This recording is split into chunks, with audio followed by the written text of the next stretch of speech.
கன்னியாகுமரி மாவட்டம் உட்பட தமிழ்நாட்டிலிருந்து கேரள மாநிலத்திற்கு சாலை பணிகள், துறைமுக பணிகள் என பல்வேறு பணிகளுக்கு கல், மண் போன்றவை கொண்டு செல்லப்பட்டு வருகிறது. இதுபோன்று கனிம வளங்கள் கொண்டு செல்லும் கனரக வாகனங்களால் அடிக்கடி விபத்துகள் ஏற்பட்டு உயிரிழப்புகளும் ஏற்படுகின்றன. இதனை கண்டிக்கும் விதமாக கன்னியாகுமரி மாவட்ட பாஜக சார்பில் நாகர்கோயிலில் மாவட்ட ஆட்சியர் அலுவலகம் முன்பு கண்டன ஆர்ப்பாட்டம் நடைபெற்றது. இதில் முன்னாள் மத்திய அமைச்சர் பொன் ராதாகிருஷ்ணன் உட்பட 300க்கும் மேற்பட்டோர் கலந்து கொண்டு மாநில அரசுக்கு எதிராக கண்டன முழக்கங்களை எழுப்பி ஆர்ப்பாட்டத்தில் ஈடுபட்டனர்.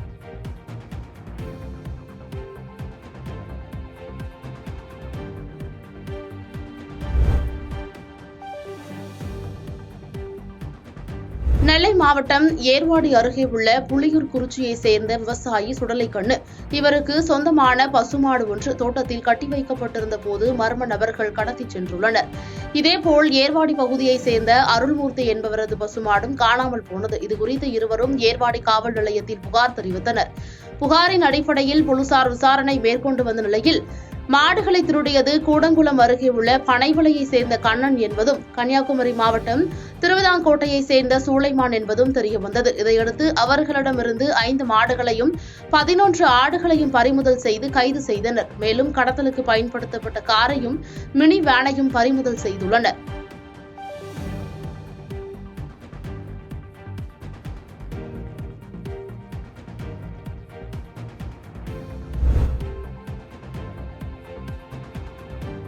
திருச்சி மாவட்டம் மணப்பாறையை அடுத்த பொன்னம்பட்டி பேரூராட்சியில் மாதாந்திர கூட்டம் திமுக தலைவர் சரண்யா தலைமையில் நடைபெற்றது. இதில் பேரூராட்சியின் எந்தவொரு வரவு செலவு கணக்குகளையும் செயல் அலுவலர் கூட்டத்தில் தாக்கல் செய்வதில்லை எனவும், மக்கள் நலத்திட்ட பணிகள் சரிவர நடைபெறுவதில்லை எனவும் பேரூராட்சி துணைத் தலைவர் உள்ளிட்ட அதிமுக, தேமுதிக உள்ளிட்ட 12 கவுன்சிலர்கள் வெளிநடப்பு செய்ததால் பரபரப்பு ஏற்பட்டது.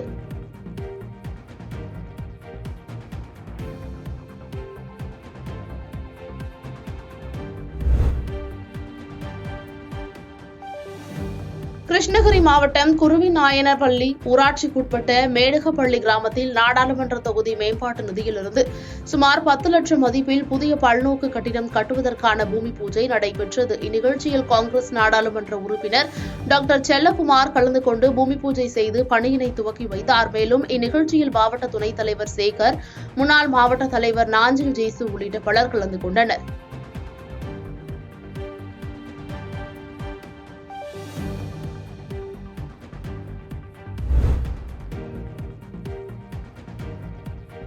நீலகிரி மாவட்டம் கூடலூர் நகராட்சியில் மாதாந்திர கூட்டம் நடைபெற்றது. இந்த கூட்டத்தில் நகரமன்ற தலைவர் பரிமளா, துணைத் தலைவர் சிவராஜ், நகரமன்ற ஆணையர் வீராங்கி சேவியர் ஆகியோர் கலந்து கொண்டு கூட்டத்தை துவக்கி வைத்தனர். இந்த கூட்டத்தொடரில் அனைத்து வார்டு உறுப்பினர்களும் தங்கள் பகுதியில் இருக்கும் குறைகளை தெரிவித்தனர். அப்போது அண்டை மாநிலமான கேரளாவிற்கு கோழி கழிவுகளை நாள் ஒன்றுக்கு 3000 ரூபாய் வீதம் மாதம் முழுவதும் நகராட்சிக்கு சேர வேண்டிய பணத்தை குப்பை எடுக்கும் ஒப்பந்ததாரரை எடுத்துக் கொள்வதாகவும், இதற்கு தகுந்த நடவடிக்கை எடுக்க வேண்டும் என்று வலியுறுத்தினர். இதற்கு தகுந்த ஆதாரம் கிடைக்கும் பட்சத்தில் நடவடிக்கை எடுக்கப்படும் என நகரமன்ற தலைவர் உறுதியளித்தார்.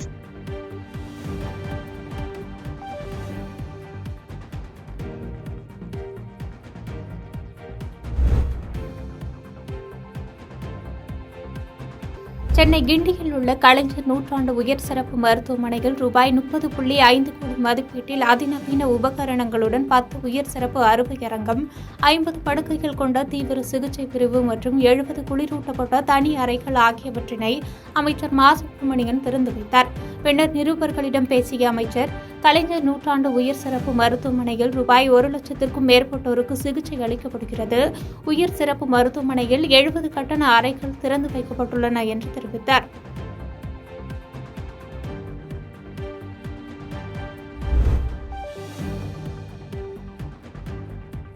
தமிழக அரசு தனியார் பள்ளிகள் மீது காட்டும் அக்கறை அரசு பள்ளிகள் மீது காட்டாததால் ஏழை மாணவர்களின் கல்வி பாதிக்கப்பட்டு வருவதாக செங்கத்தில் நடைபயணத்தை மேற்கொண்ட பாஜக மாநில தலைவர் அண்ணாமலை குற்றம் சாட்டியுள்ளார்.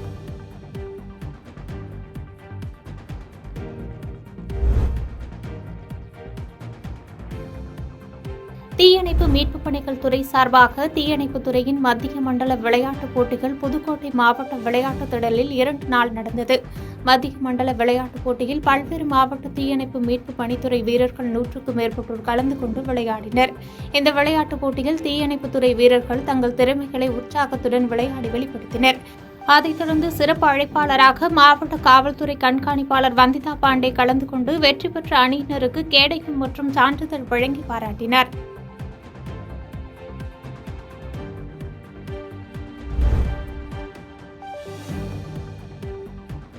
திண்டுக்கல் மாவட்டம் வேடசந்தூர் அருகே உள்ள எரியோடு பேரூராட்சிக்கு சொந்தமான குப்பை கிடங்கு கரூர் செல்லும் சாலையில் உள்ளது.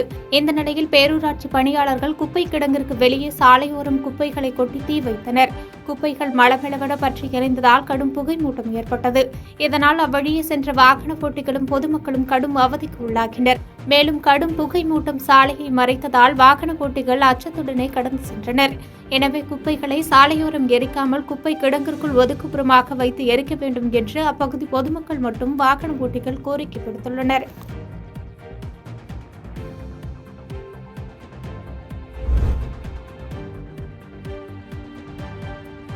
திருப்பத்தூர் மாவட்டம் வாணியம்பாடியை அடுத்த செட்டியப்பனூர் கூட்டுசாலை பகுதியில் வாணியம்பாடி தாலுகா போலீஸ் நிலைய சப் இன்ஸ்பெக்டர்கள் ரேணுகாதேவி, விஜய், SSI லட்சுமி தலைமையிலான போலீசார் இருசக்கர வாகன ஓட்டிகள் அனைவரும் கட்டாயமாக தலைக்கவசம் அணிய வேண்டும் என்றும் சாலை விதிகளை பின்பற்ற வேண்டும் என்பதை வலியுறுத்தியும் வாகன ஓட்டிகளுக்கு விழிப்புணர்வு ஏற்படுத்தினர்.